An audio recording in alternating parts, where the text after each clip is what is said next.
What's up guys, this is Yasin, and today we're going to be going over ELDLICH, but a rather interesting way of playing the deck, because last time I went over it on this channel, it was kind of like not really a combo way of playing the deck, but kind of in a way with Delta of Temptation, which is the field spell that foolishes ELDLICH, and then it summons a token, so, you know, you can do some turn 1 plays like Silhouette Rabbit, and some just overall really cool plays that you usually can't do in a trap deck because it's kind of slow. It usually takes a lot of turns to, you know, start setting up. But there is another way of playing ELDLICH that is completely different.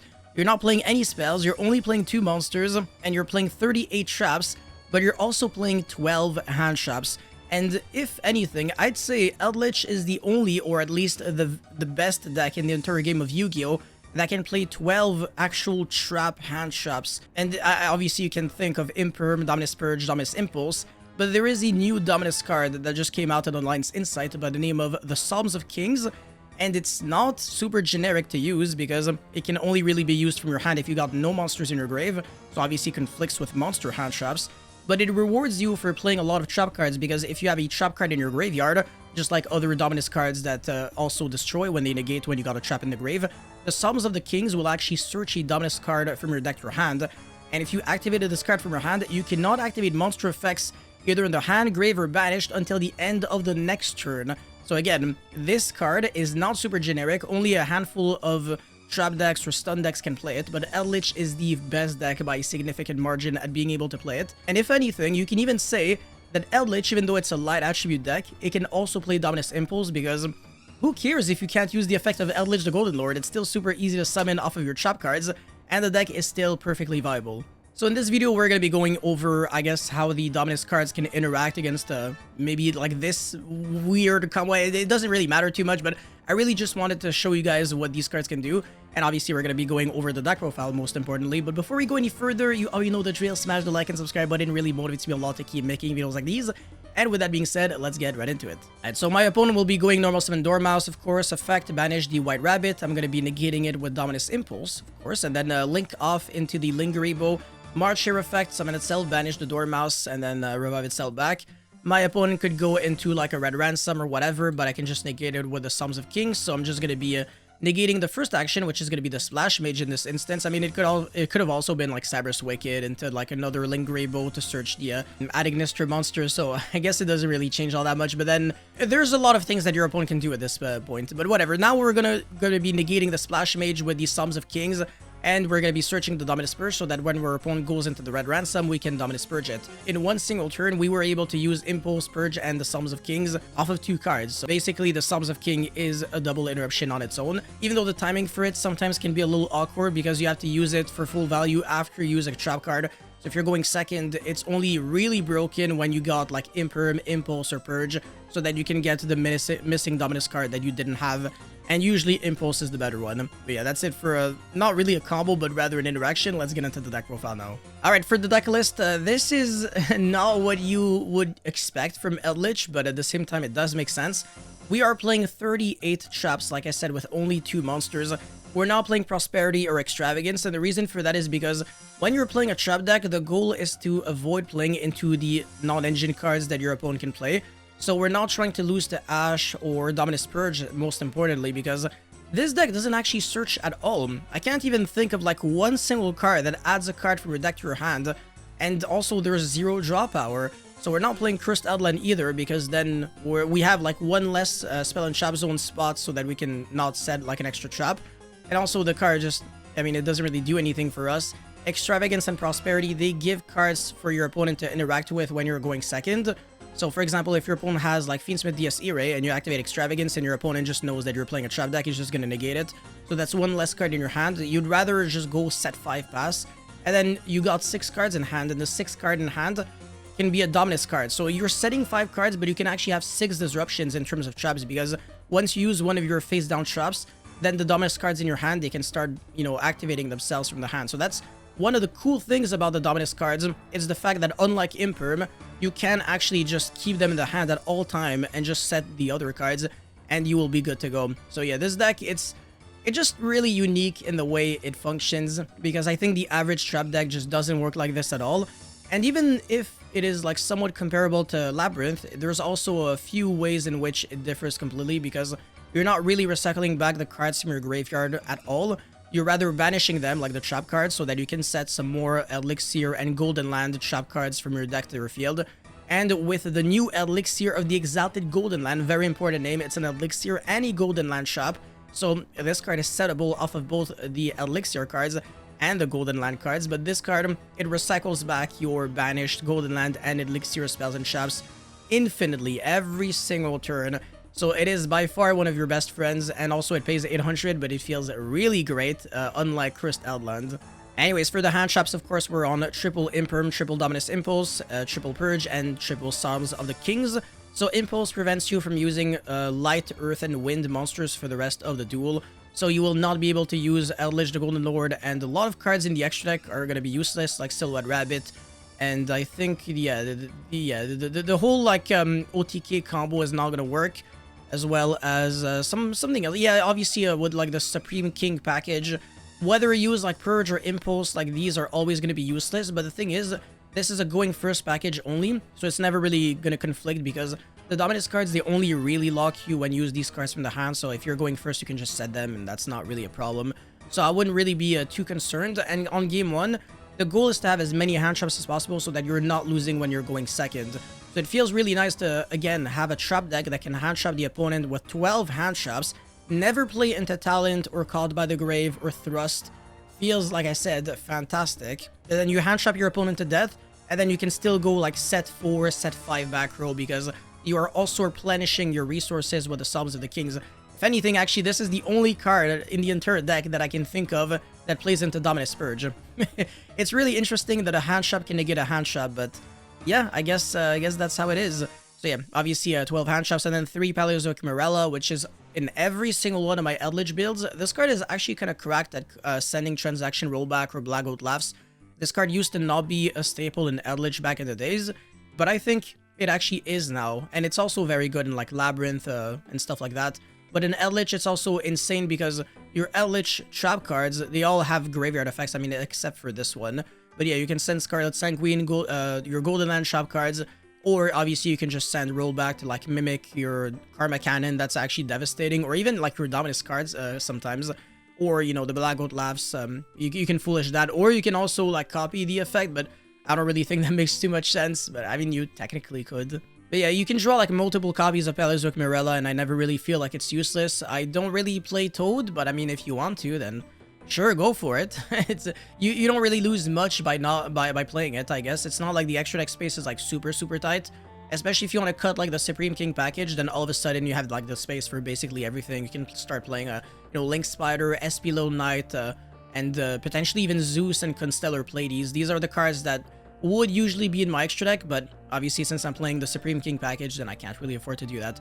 Anyway, Solemn Strike, great card going first and second. You can break boards with like Karma Cannon plus Strike against like certain decks, but not against everything, obviously, because against Malice, everything is super layered. Everything is like in the chop card, like the spell and chop zone.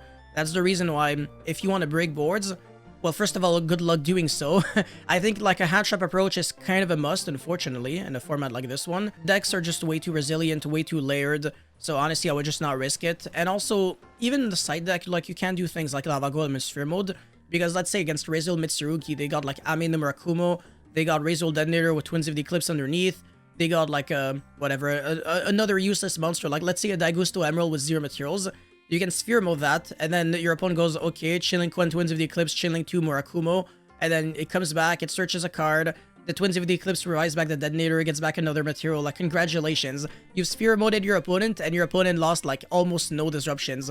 It's really pathetic, so yeah, that's the reason why you really should prioritize a hand trap approach in a deck like this, and if you can main deck 12 of them, then you can side some more, and you can be a little more flexible with your side deck, because honestly, I think this deck is fantastic as it is for going first. But cards like Solemn Strike, they're good going first and second. But anyways, triple Trap Trick so that you can also copy the Karma Cannon. Double Rollback and 1 Black Goat Laughs. The reason why you play 2 Rollback is that when you get Dustered, you want to be able to chain the Trap Trick so that you can set one of the Rollbacks, and then it dies off of Duster, and then you can go Rollback Effect in the grave, copy one of the cards that got Dustered, so that you can still, let's say, Karma Cannon your opponent. And then on the end phase, like, you got all of your Elixirs and Golden Land shop cards that you can use, so you're basically recovering. So honestly, Lightning Storm Duster, they don't really cripple this deck. And if your opponent tries to go, like, for evenly, then maybe if maybe there could be like Imperial Iron Wall or Artifact Lancia on your side, but do watch out because it also prevents you from banishing like your Golden Land and Elixir cards because it is two-sided. So yeah, it's not necessarily the best. But yeah, one skill drain, obviously that's a no-brainer. That's just like there's no way you lose if you have this and you can stabilize with your engine. And obviously triple Conquistador, double Hakuero, double Elixir of the Exalted Golden Land. I think there's a world in which you only play one Hakuero. I can't really see this card being that much of a necessity, and it's also very bad against Malice. So yeah, if you want to cut one copy of this card, that's completely fine. But yeah, you should definitely still play triple Elixir of Scarlet Sanguine and Conquistador. Anyways, for the extra deck, 3 copies of Angel Kaido of the Golden Land. It's kind of like a Link 1 for the deck. It's a fusion monster that doesn't actually require any fusion spell. You're basically just... It's kind of like Thunder Dragon Colossus, right? You're summoning it on top of any light zombie monster while you have Eldritch the Golden Lord either on your field or grave. So you can use Eldritch itself. Or if you have Eldritch somewhere on your field or grave, then you can use like Conquistador, Hakuero, or Elixir of the Exalted Golden Land. And this card is also really nice because if it's sent from the field to the grave, you can summon an Eldritch monster from a deck, extra deck, or grave. And since I'm stupid, I completely forgot to showcase the monster that you're actually summoning, which is Eldritch the Mad Golden Lord. So yeah, this should be in your extra deck. And I'm going to play 2 copies of it, so that if people ask some stupid questions like, yeah, Exide, why are you playing 17 cards in your extra deck? Well, now you know. There you go. Anyways, 2 Mad Golden Lords or 1 or 3. Who cares? You're not playing Extravagance or Prosperity in your deck anyway, so it doesn't matter. Like I said, if extra deck space is something that is a problem for you, the easy solution is just to cut the Supreme King package so that you can fit literally everything you want to. And yeah, speaking of which, Supreme King cards for Soul of the Supreme King punishes your opponent even more for using Duster and Lightning Storm because you shotgun this card and then your opponent uses any spell card. You summon freaking Crystal, Clearwing, Synchro Dragon, and Brave Ice Pendulum Dragon, and the other monsters are useless, like Starving Venom, Preda Power, Fusion Dragon, and Odd Eyes Rebellion Xyz Dragon. They're big boys, they have high attack, but they do literally nothing at all.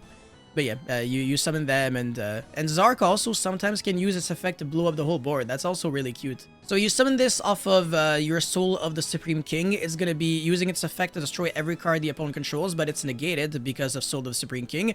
And then you Karma Cannon yourself, and it's still resolved because monsters that are face down, they still resolve, like, they don't care about the fact that they were negated before. They unnegate themselves while being face down. There's like a more scientific reason for that, but I really don't care about that right now because it's gonna give me a headache, so I'm not gonna bother going over it, but whatever, you get the point, you understand what I'm trying to say. Anyways, moving forward, Chaos Angel, of course, because, you know, 2 level 5 monsters make this. It's really broken. Typhon, which you probably will never summon, but still, you can use one of your useless trap cards on the field, and then you can get it to the graveyard. So it's not like, it doesn't do like nothing.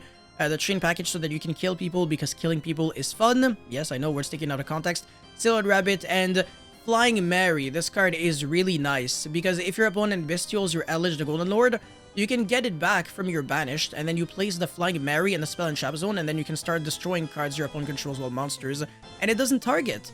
With attack less than or equal, I believe, to the zombie monster on your field, which is going to be Eldritch, so 2500 or lower attack.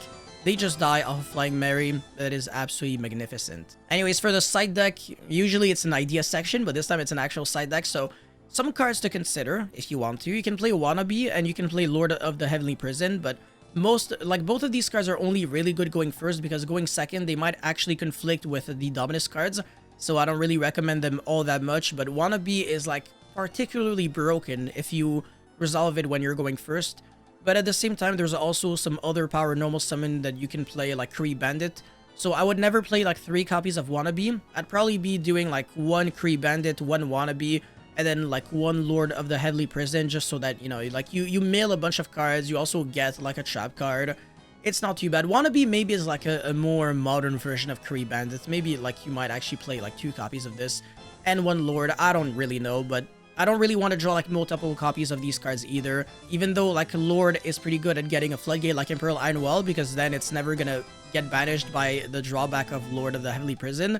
I still wouldn't want to play multiple copies because this is not the Odeon deck where you can just flip the card right away.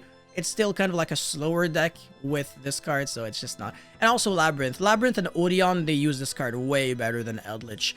But anyways, triple Chaos Hunter. Discarding a card in this deck feels pretty free. And sometimes it actually leads to one extra disruption. Like you can go Chaos Hunter, discard Blackout Laughs, or you know, you can discard like, you know, one of your ELDLICH cards, and it doesn't really make you feel like you're losing anything. Or you can discard like ELDLICH the Golden Lord, who cares? Triple Droll for Rezo Mitsurugi because I don't want to have a board breaker approach against them. Like I said, it's completely useless. Triple Imperial Annual so that you FTK the crap out of Malice. Some Judgment probably not useful because there's other cards that you can play as well. And honestly, I don't really feel like this card is... I mean, yeah, sure, it's either between this or Soul of the Supreme King, and you can play whatever else that would, you know, help you out either with Malice or Rezo Mitsurugi. But yeah, that's it for this video, guys. Thank you so much for watching. Don't forget to like and subscribe, and I'll see you guys very, very soon. Peace.